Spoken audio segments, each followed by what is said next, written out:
രാത്രിയിലെ പെരുമഴ തോർന്നിട്ടില്ലെങ്കിലും കടവത്ത് ആദ്യ ഉദ്യോഗസ്ഥൻ സുധാകരന്റെ കണ്ണിൽ നിന്നും അശ്രുകണങ്ങൾ ഇപ്പോഴും പൊടിഞ്ഞുകൊണ്ടിരിക്കുകയാണ്.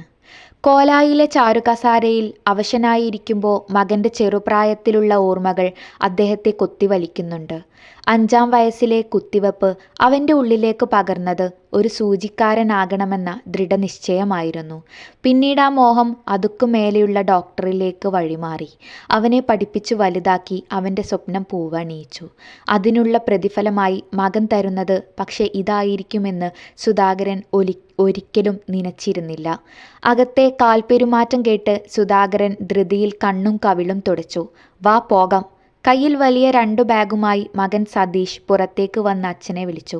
സുധാകരൻ മെല്ലെ എഴുന്നേറ്റു. സതീഷ് അദ്ദേഹത്തിന്റെ കൈ പിടിച്ചുകൊണ്ട് കാറിൽ ചെന്നിരുത്തി.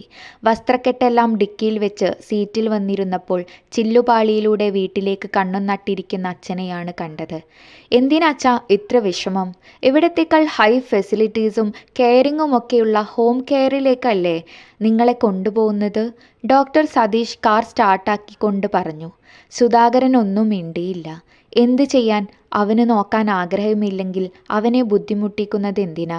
എങ്കിലും സുധാകരന്റെ കൈകാലുകൾ കിടുകിടാ വിറയ്ക്കുന്നുണ്ടായിരുന്നു. റോഡെല്ലാം വിജനമാണ്. അരികിലുള്ള കടകളും കെട്ടിടങ്ങളും ഉറങ്ങി. മഴ പോയി മഞ്ഞു പെയ്യാൻ തുടങ്ങിയിരുന്നു.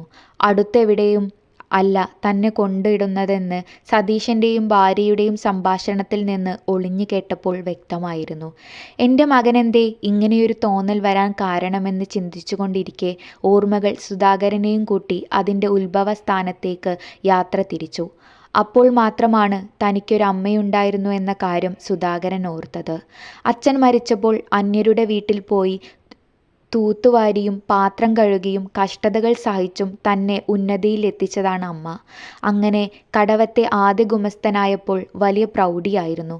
കൃഷിപ്പണിക്കാർക്കിടയിലും കച്ചവടം മാത്രം ചെയ്തു ജീവിക്കുന്ന നാട്ടുകാർക്കിടയിലും വലിയ കാര്യമായിരുന്നു തന്നെ. നല്ല ബഹുമാനമായിരുന്നു തനിക്ക്. പക്ഷേ അതെല്ലാം എപ്പോഴോ കെട്ടുപോയി. അപ്പോൾ തൻ്റെ ഭാര്യയെയും കൊണ്ട് വീടു മാറി താമസിച്ചു." "നിർത്ത്, വണ്ടി നിർത്ത്." പെട്ടെന്നുള്ള സുധാകരന്റെ അലർച്ച കേട്ട് സതീഷ് സഡൻ ബ്രേക്ക് ഇട്ടു. "എന്താച്ചാ?" കാര്യമറിയാൻ സതീഷ് ചോദിച്ചു. സുധാകരൻ ചില്ലുജാലകത്തിലൂടെ പുറത്തേക്ക് നോക്കിക്കൊണ്ടേയിരിക്കുകയാണ്. അവിടെയുള്ള ഒരു വലിയ പുളിമരത്തിന്റെ തണലിലേക്കാണ് അദ്ദേഹത്തിന്റെ നേത്രങ്ങൾ പതിക്കുന്നത്. തൻ്റെ വിജയപരാജയങ്ങൾ അവിടെ കൊത്തിവെച്ചിട്ടുണ്ടായിരുന്നു. പക്ഷേ വർഷങ്ങൾക്കു മുമ്പ് ആ പുളിഞ്ചോട്ടിൽ താൻ ഇറക്കിയിട്ടു പോയ അമ്മ മാത്രം കണ്ടില്ല. കണ്ണിൽ നിന്നും കണ്ണുനീർ ശക്തമായി കുത്തിയൊലിക്കുന്നുണ്ട്. "എന്തിനാച്ചാ നിർത്താൻ പറഞ്ഞത്? പുറത്തെന്താ?" "എൻ്റെ തോൽവി." ഗുമസ്തൻ സുധാകരന് അത്രമാത്രമേ മകനോട് പറയാൻ കഴിഞ്ഞുള്ളൂ.